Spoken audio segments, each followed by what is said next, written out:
போக்கும் வரவும் புணர்வும் இலா புண்ணியனே, காக்கும் என் காவலனே, காண்பரிய பேரொளியே, ஆற்று இன்ப வெள்ளமே, அத்தாமிக்காய் நின்ற தோற்ற சுடர் ஒளியாய் சொல்லாத நுண்ணுணர்வாய். இதன் பொருள், நீங்குவதும் புதிதாக வருவதும் கலப்பதும் இல்லாத புண்ணிய மூர்த்தியே, என்னை காக்கின்ற காவல் தெய்வமே, காண்பதற்கு அரியதாக ஒளி மிகுந்து இருப்பவனே, தொடர்ச்சியாகவும் முறையாகவும் வருகின்ற இன்ப வெள்ளமே, தந்தையே, மிகுதியாக நின்ற ஒளி வீசும் சுடரான தோற்றத்தினாய் சொல்லப்படாத பூடகமான நுண் உணர்வாக இருந்து போக்கும் வரவும் புணர்வுமிலா புண்ணியனே,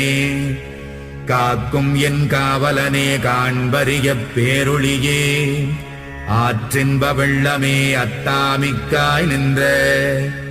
தோற்றச் சுடரொளியாய் சொல்லாத நுண்ணுணர்வாய், மாற்றமாம் வையகத்தின் வெவ்வேறு